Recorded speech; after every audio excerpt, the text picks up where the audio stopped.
Boa noite, galera do Rockzeira. Hoje eu tô aqui com o pessoal da Velhas Virgens, Paulão, vocalista, a Juju Costa, que é essa pessoa que tá de costas pra vocês, Cavalo, Roberto Cavalo, Marcelo, vagabundo que mora aqui em Blumenau, podia estar aqui, mas tudo bem.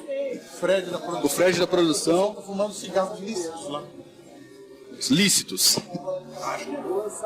Cara, a banda surgiu, isso no final dos anos 80, mais precisamente 87, e só que o primeiro disco ele chegou em 94 pra vocês e fez muito sucesso com Minha Vida é o Rock and Roll.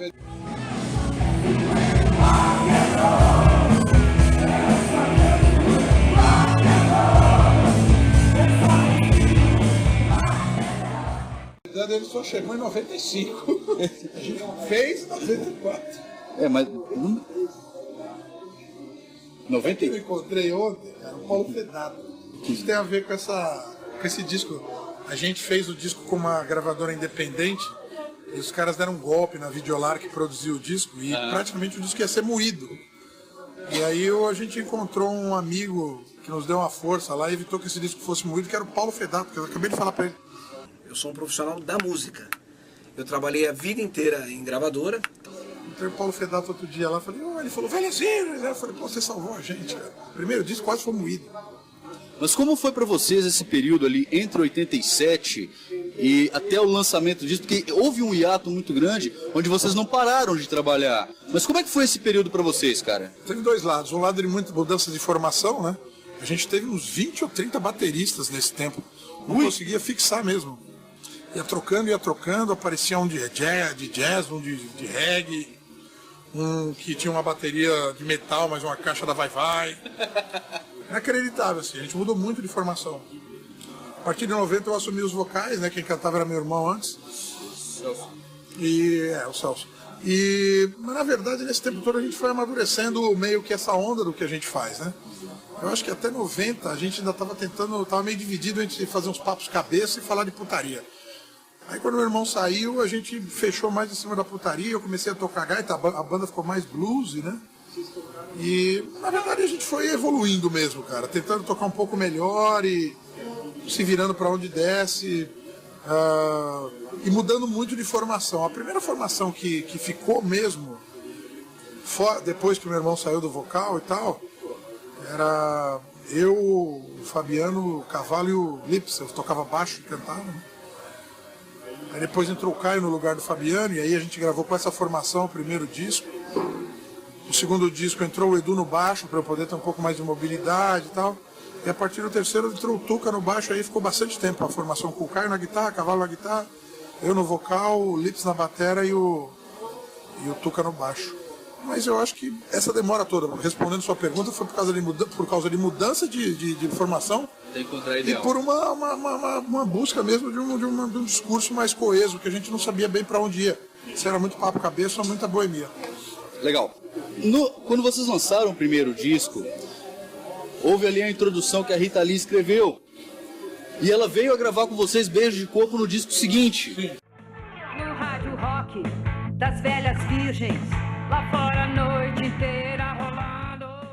Como é que foi isso pra vocês, cara? A gente conseguiu uns contatos com a Rita e convidamos ela para cantar o primeiro disco. Mas ela estava naquela época ensaiando para fazer uma participação no Hollywood Rock, onde os Stones iam fechar, né? E parece até que ela foi escolhida pelos próprios Stones. O Mick Jagger falou, não, quero a Rita Lee e tal. Então eles estavam ensaiando muito, ela estava sem tempo. E ela mandou um fax, né? Hoje seria um WhatsApp, talvez. Ela mandou um fax dizendo que gostou muito do que ela ouviu e que curtiu. Pô, aquilo tanto é que entrou no encarte do disco. E aí a gente, no segundo disco, foi pra luta de novo, ver se ela participava. E foi bem complicado, na verdade, porque a gente não tinha perdido o contato dela e... Puta, arrumei um telefone da Rita, da casa da Rita, um dia antes de acabar o nosso tempo no estúdio. E a gente tava duro pra caralho. Aí eu liguei lá pra falar com o Betinho, o Beto Lee, na verdade, pra pedir pra ele interceder junto à Rita, pra ver se ela podia fazer, mas meio achando que não ia rolar. Como sempre, né? A Rita atendeu o telefone, uma voz de mulher, eu falei, por favor, o Beto. Não, o Beto não tá. Eu falei, quem é? A Rita. Eu falei, ô Rita. Era com você mesmo. Aí o Paulão do Velhas Virgens, tá? A gente mandou um material pela sua assessoria. Ah, não recebi não. Eu falei, pô, sacanagem, tá? Aqui a gente tá finalizando o disco. Lembra que você ouviu o primeiro disco? Babá? Ah, eu tô meio ocupado agora, me liga amanhã nesse horário, se eu não tiver nada pra fazer, eu vou. E desligou. Eu falei, pronto, nunca mais eu falo com ela. No outro dia eu liguei na mesma hora, ela falou, tô pronta, vem me pegar. E aí ela gravou com a gente. A Rita Lee ela não é à toa uma rainha do rock and roll, né? Ela é iluminada, né? Ela foi lá e gravou com a gente. Ficou lá à tarde com a gente, tomando tequila, se divertindo, cara. Foi um dos momentos mais legais dessa banda. Legal. Essa agora vai pra Juju, que tá aqui na minha frente, de costas pra câmera. Juju, tu entrou na banda em 2008, final de 2008, início de 2009. Foi efetivamente apresentado em palco em 2009, certo? Foi em 2008 que eu entrei. Certo. Tá dizendo que 2009 foi apresentar, caralho. Para de discutir as datas. É mais ou menos isso. Em 2008 eu já estava fazendo. Antes disso, você cantava pelo Patotinha, né? Bem antes. Bem antes, a gente tem inclusive uma gravação.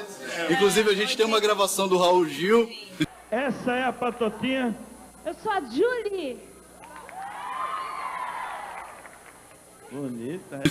É que é bem legal. É bem O bacana. grupo que eu fiz foi bem, que eu fiz parte, foi bem legal, porque me deu uma vasta experiência. Mas depois disso, tu ainda entrou na Coyote, onde você ficou muito mais tempo, Muito. né? Fiz trabalho Ficou praticamente solo. 10 anos. Gravei 3 discos. Vai te custar deixar tudo pra trás, pra viver a vida. Isso. E depois disso você veio pro Velhas e quase que ao mesmo tempo você entrou no trabalho próprio com o Cavalo, É. certo? Mas minha casa é vazia.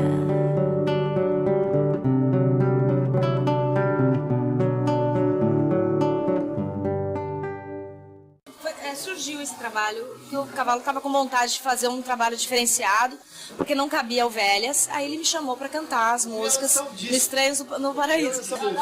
Aí eu gravei, a gente fez uma banda, Estranhos no Paraíso, com algumas apresentações e tal. Só que o Velhas, lógico, toma conta do tempo pra caramba, é a prioridade de todos nós e a gente não tem como dar uma atenção maior aos outros trabalhos, né? Quando você lançou Estranhos no Paraíso, junto veio Aqui Sou Eu, né? Que você já disse que é a sua cara, até porque é sua. E tem aquele Tá Pra Nascer Quem Vai Mandar em Mim, que é o início da canção, né? Eu bebo se eu quiser beber, eu falo o que eu quiser falar, eu grito pro mundo ouvir. Isso sempre foi assim? A cabeça da Ju mudou nesse meio tempo? Porque de lá pra cá já são 10 anos, é mentira, são 6 anos. São 6 anos desde que essa música foi lançada até agora. Essa música quase entrou no...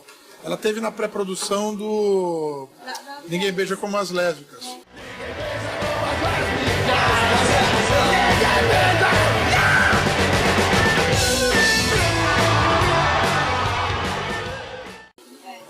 Ela trouxe 2 músicas, o Roy mesmo trouxe música, entrou a música dele. E acabou que... Pra entrar. E entrar uma música que chamava Cu de Bêbado, que se adorou. No lugar de Cafajeste, aí foi Cafajeste. Tudo bêbado, Era essa música. Mas Então, essa parte que vai nascer, que vai mandar em mim e tal, aquela coisa, na verdade, até hoje eu sou assim mesmo. isso é Por a Ju, isso, né? por isso que é muito difícil ter um relacionamento comigo. Porque eu sou uma pessoa Independente. muito independente e as coisas têm que andar na linha comigo, senão... Olha, eu faço o que puder pra pessoa, mas se não ser do meu jeito... Se puder. O que eu quiser, faço. Se eu puder pra pessoa, eu faço. Vocês entenderam a questão do meu jeito, né? Então, cuidado. Tá? Não viria. Como veio essa ideia do bar do Velhas e logo depois da cerveja? Como é que aconteceu isso? Até porque foi um tiro no escuro pra vocês, né? Porque é diferente aquilo que vocês têm como banda e de repente entrar num mercado diferenciado que é um bar da cerveja, Se você enfim. parar pra pensar que você está lançando mais um produto que é pros fãs. Como uma camiseta? Camiseta, a cerveja. A gente bebe cerveja, a gente usa camiseta. A gente tentou fazer uma cerveja com a nossa personalidade, né? O Tuca deu essa personalidade, porque ele é cervejeiro caseiro. E o bar foi o desdobramento da cerveja. Aí sim, porque A gente ia fazer a cerveja, não custava nada vendê-la e bebê-la no estabelecimento. De fato, lidar com comércio da cerveja e do bar é uma coisa diferente de fazer música e tocar rock and roll, né? Mas a gente vai tentando expandir, cara, tanto para dar opção para os fãs, quanto para a gente dar opção até de grana pra gente mesmo, né? São os desdobramentos do trampo todo da banda. A gente acho que a cerveja é bem coerente. As cervejas são coerentes com o que a gente faz de rock and roll, né? Elas tem muita personalidade. O bar é um lugar que a gente cansa de frequentar e ter o nosso seria meio natural. Na verdade, eu acho que são desdobramentos mesmo da parada toda. Se a gente abrisse uma igreja, que seria estranho. Ah, com certeza. Mas daria mais dinheiro. Ou partido político, né? Não, partido político não VV, dá porque o é muito esculhambado demais, é muita ladruagem demais. A gente não consegue entrar nessa pilha, não. Intriga da Cara. oposição. Não, a gente não consegue, não. Como é que vocês veem hoje, acho que principalmente a Júlia, porque existe, eu acho que nas ruas e até entre o público, as pessoas que confundem vocês, quem são vocês no palco e quem são vocês na rua. Hoje que vocês já estão vacinados, como é que vocês encaram isso? É difícil, porque assim, as pessoas... Toda tatuada com esse cabelo dela, o povo vai se benzendo quando vê ela na rua. Fala aí. Tu sabe que você já tinha chifrinho pra lua? Só o X que ela tira, o resto é isso. É verdade.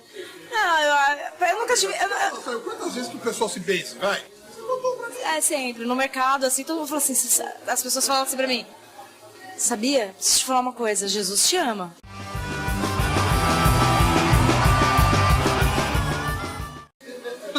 Ouço pra caralho isso. Eu tô ali pegando um leite, assim, no negócio, vem uma senhorinha assim e fala assim, posso te dar um recado? Que vieram me dar esse recado e eu tenho que passar pra você? Jesus te ama. Eu falo assim, Obrigado. que isso? É bem assim, com fãs eu nunca tive problemas nenhum, em nada. Eles são super legais comigo. Fora o assédio eventual, né? Assédio é normal, eu acho que o Paulo também tem assédio, o Cavalo tem assédio. Mentira, e daí? Imagina, é um negócio sensacional. Quem que é mais assediado nessa banda aqui? Olha, tá vendo? Você que é mais assedia também. Mas Sabe por que eu sou mais assediada? Por mulheres. É verdade? Não é? Não vi nada. Quando uma música enche o saco, por exemplo, houve uma época que Abre Essas Pernas virou um hiato. Então abre essas pernas pra mim, baby. Você pode dizer o que quer, e por isso eu vou dar pra você. Acho que vocês fizeram uma meia turnê sem tocar ela. A gente tentou. Só que assim, é como o Metallica não tocar em The Sandman. Nossa, que comparação interessante. Mas é verdade. Então, de repente, vocês param de tocar e o pessoal vai pedir. Então, como é que vocês tomam essa decisão do tipo, essa música encheu o O saco? Cavalo era totalmente contra, assim. Eu falei, vamos tentar, cara. Vamos criar essa tensão entre as pessoas. Mas foi tão complicado que chegou uma hora que eu falei, você quer saber, bicho? Vamos tocar essa porra, senão é muito trabalho, é muita encheção de saco. Eu acho que ele tem canções suficientes para fazer um show sem Abre Essas Pernas, entendeu? Mas ao mesmo tempo, cara, diga aí, por que diabo você não toca o que os caras querem? Toca a porra da música.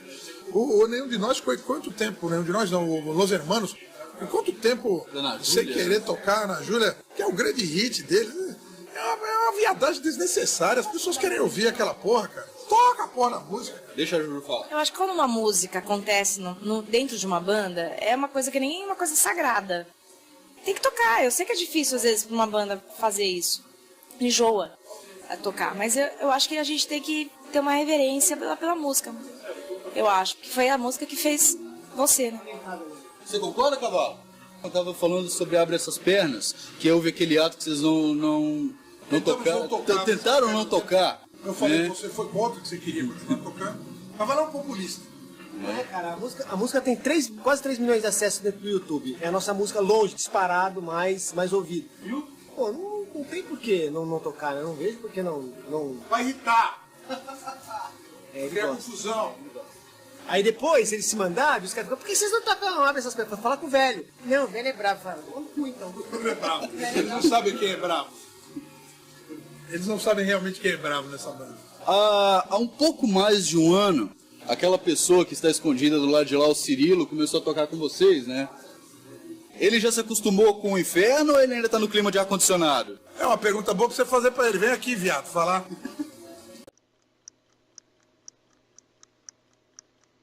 Você já se acostumou com o inferno ou ainda tá no ar-condicionado? Bom, tô vendo que o negócio é quente aqui, né? Bastante. Então, estamos chegando lá, né? Se a gente não tá no inferno, tá quase, tá pertinho já. Mas hoje já perdeu aquele clima, porque tu mexia com ar-condicionado, né, cara? E agora é total diferente. Quer dizer, você já tocava, né? De você, né? Mas agora Sabe que você mexer com ar-condicionado? Imagina comigo, eu acho que vale muito. Mas assim, total diferente, cara. Como é que é agora, assim, pra ti, nessa reviravolta? Porque assim, uma coisa é você acabar de entrar no Velhas, falar assim, pô, super legal, não tava preparado, pá. E é aquele momento, tu tá na vibe ainda daquela entrada, mas agora é diferente. Agora tu já é um componente da banda, tu já está na rua com os caras. Aí tipo assim, lembre-se que você não foi o primeiro. Mas como é que tá pra ti hoje, assim, cara? Bom, ainda esse dia eu tava até falando com o Paulão que, pô, assim, quem diria um dia eu tava aqui, estaria aqui na sua casa, né, e tal, tomando uma cerveja, trocando uma ideia, cala a boca, você é meu amigo, independente de tudo isso que tá acontecendo, né. Falei isso aí? Falou. Aqui tá meu bêbado, tá meu bêbado. Agora você tá vendo quem é o populista, né? Então, esse negócio ainda, tipo, eu sinto muito animado, assim, quando vai viajar, conhecer outras cidades, né? E tocar, que é o que eu mais gosto de fazer. Então, pra mim, eu tô vendo tipo de um sonho já, né? Bem realizado, assim. Legal. Você podia ter entrado nos Hermanos, por exemplo, aí tava tocando até no exterior. Que cagada aí que você fez. O que você arrumou com sua cabeça? Vai arrumar com isso. Vai dar um jeito. Vou ficar aqui te enchendo o saco mais um tempo aí. Paulão, isso Ele foi... faz faculdade de música. Foi músico desde que nasceu. Foi um eu te amo por tabela, tá? Eu também amo esse cara aí. Eu posso continuar aqui? Tipo, Paulão, tu hoje tem que se dividir, cara, como o vocalista do Velhas Virgens e um escritor contemporâneo de livros internacionais, sendo que um fala sobre a Europa. E o outro... Eu não tenho uma carreira de escritor que me tome tanto tempo assim. Eu gostaria de ter tempo para escrever porque eu tenho outras ideias. Até porque o seu último é de 2012, né? Eu tenho uma opção de ideias, mas algumas dessas ideias eu só vou conseguir concretizar se eu parar 6 meses da minha vida e me dedicar só a isso, e eu não posso fazer isso.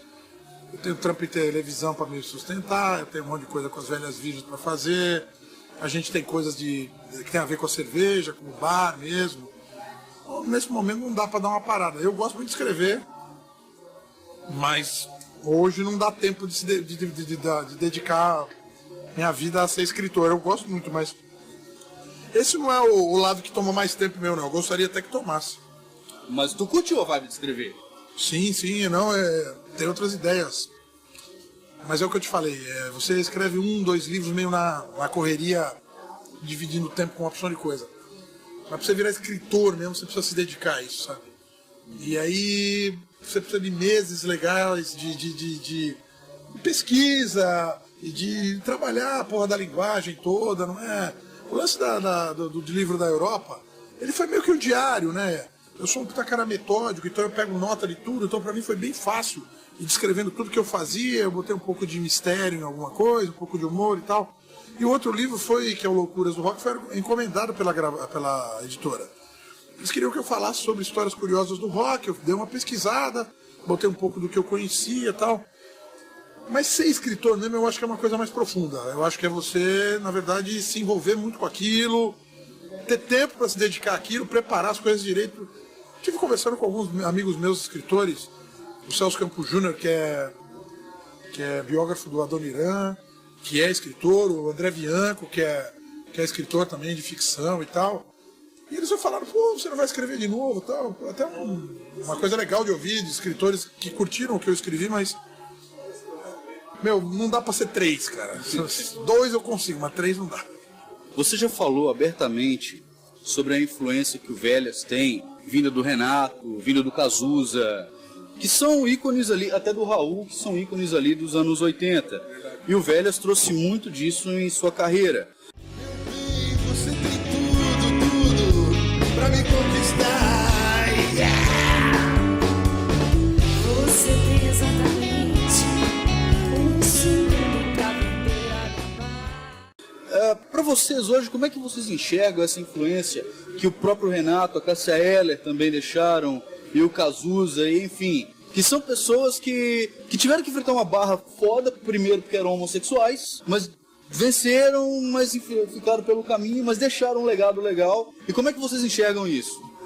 Eu não sei, eu não analiso a opção sexual de nenhum deles. Eu acho que a obra que ficou, especialmente do Renato e do Cazuza, é fantástica. Em língua portuguesa, né? Boas canções, bons refrões, coisas que fazem muito sentido para aquela galera que estava saindo de casa naquela época, e eu era um deles. Né? Certamente sem essa geração dos anos 80 eu não teria tentado montar uma banda e talvez nem tivesse Velhas Virgens, pelo menos não desse jeito. E acho as letras do Renato atualíssimas e as do Cazuza, acho as duas bem diferentes, né? Uma coisa é um negócio meio boêmio, uma coisa meio pessoal, meio blues do Cazuza, e o Renato Russo um discurso mais engajado até, ou até mais poético mesmo, dando umas voltas para dizer as coisas, não tão diretamente quanto o Cazuza. O Senado se cheira pra todo lado, ninguém respeita a Constituição. Acho dois grandes letristas, assim. Não misturo letra com poesia. Às vezes as pessoas falam, nossa, era um grande poeta. Não, letra de música é uma coisa e poesia é outra. A poesia, ela prescinde da música. Ela tem uma musicalidade na própria construção dela. O que não faz a letra de música ser menos importante. Então acho que são dois letristas que fizeram a minha cabeça e fizeram a cabeça de muita gente e continuam fazendo, mas tem um outro lado deles dois, porque esteve muito na mídia isso, quer dizer, foi uma coisa muito comercial. Isso não é um demérito para o rock dos anos 80. Então muita gente ouviu, muita gente se influenciou por isso e repassou para os outros. Se você procurar nos anos 70, você vai achar grandes letras de grandes bandas, como nos anos 60 no Brasil. Só que, no Brasil, por exemplo? Não, Joelho de Porco, Made também, Made é referência. Mas Joelho de Porco, Casa das Máquinas, tem várias grandes bandas. Só que elas não tiveram essa fase em que as gravadoras estavam botando as bandas no rádio tanto. E talvez nem tanta gente lembra ou conheça, né? Você precisa cavocar um pouco mais. Acho que são características do tempo. Né? No tempo em que o Renato e o Cazuza estavam fazendo o trabalho deles, havia uma valorização do rock brasileiro como comercial. Isso deu dinheiro, isso tocou no rádio, está na orelha de todo mundo. E isso nos influenciou também. A gente já foi de uma geração que não tocou tanto, mas ao mesmo tempo também o tipo de discurso que a gente tem, acho que nem caberia muito isso. Né? Isso nos levou para a independência. E como é que vocês encaram a hipocrisia da galera quando criticam Velhas Virgens e ao mesmo tempo estão falando bem, por exemplo, dos Mamonas Assassinas, pela questão dos palavrões e etc.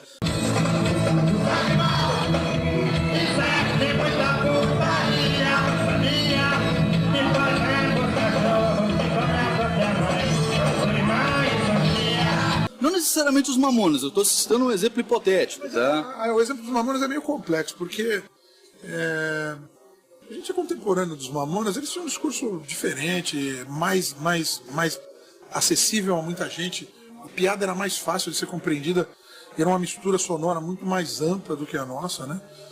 E não sei não, eu acho que na verdade a morte dos caras também santificou um pouco o repertório, porque primeiro diziam que era passar uma mão na bunda, não comer ninguém, que era chulo. Depois eles eram os rapazes engraçados de Guarulhos. Eu acho que não era nem uma coisa nem outra, era uma banda que tocava muito bem, misturava várias linguagens e era muito, muito divertido ver o show dos caras. Isso é uma puta virtude. Lembro de um programa da MTV, falando de bandas novas, estávamos nós lá, o Mamonas e uma dupla chamada Beethoven, acho que uma banda também de Porto Alegre. Não sei se eu vou lembrar agora o nome. Não era Bideobaldi, era outra banda de Porto Alegre. Eu não sei, não lembro. Mas assim, era um MTV que mostrava bandas novas, que estavam apostando no humor e tal. A gente nunca tentou ser engraçado. A gente simplesmente era irônico, cínico e descarado nas coisas que a gente dizia. E as pessoas riem quando não sabem o que fazer, né? Quando faz uma música chamada Buceta, o cara fala, caralho, ele ri. Né? Eu acho que as pessoas tendem a ser meio hipócritas mesmo. Elas tendem a ir em turma, né? Isso aqui é uma merda, então esses caras não valem nada. Opa, ficou legal. Agora eles são ótimos. Não sei, se você for pensar nisso, você não faz nada. O segredo disso vem da química, né? Densidade. Você tem que ser mais denso que eles e seguir fazendo o que você faz. A gente nunca ganhou a grana e teve a amplitude do som que os Mamonas tiveram, né? Mas nosso caminho é outro. É só isso. Não é melhor nem pior, é só outro. Acho que o deles foi bem pior porque eles acabaram morrendo. Eu lamento. Molecada que podia ter curtido algo que a gente nunca conseguiu curtir e virar um puta estouro fudido no Brasil como eles eram. E acabaram morrendo antes de curtir isso. E isso é uma coisa que eu mais lamento por eles, cara. Porque essa é a parte mais divertida dessa história de você virar uma figura pública. Você curtir com isso, você viajar o mundo, você ter uma puta estrutura para fazer um trabalho musical. Eles não tiveram tempo para isso. Lamento. Pessoal, eu quero agradecer muito, muito, muito pela oportunidade de estar aqui com todos vocês. Não vou tomar muito tempo, porque daqui a pouco o produtor vai chegar ali e vai falar assim... Tá, A gente tá acostumado a fazer entrevista. Como é que tá a turnê? Porque o cara não sabe nem que banda é. Às vezes o cara sabe uma ou duas coisas, né? Ou no caso hoje, perguntas legais. É legal ser bem entrevistado. Então, querem deixar aqui uma receita de bolo, pedir para olhar para os dois lados para atravessar a rua, alguma coisa? Por favor. Eu queria dizer que nós estamos num dos 4 picos mais cervejeiros do Brasil. Oba. Na minha opinião, um é em torno de Porto Alegre, o outro é interior de São Paulo, o outro é em torno de Curitiba e essa região aqui de Santa Catarina, Blumenau, Pomerode e tal. Então, estamos bem felizes aqui de estar tocando e bebendo boas cervejas. Temos muitos amigos aqui, já viemos aqui várias vezes, já viemos na Oktoberfest, já viemos na Oktoberfest não, nas feiras de cerveja artesanal de Blumenau. E temos um apreço fodido por Santa Catarina, cara. É um lugar muito bom pra gente tocar, muito boa cerveja, mulheres lindas. E seguimos tocando o nosso rock and roll esculhambado, mas feito de coração. Pessoal, muito obrigado. Pessoal, fica aí com o som do Velhas e rock and roll. Falamos. O diabo mandou o diabo se trocar. E aqueles desgastados que o diabo não pode mais usar.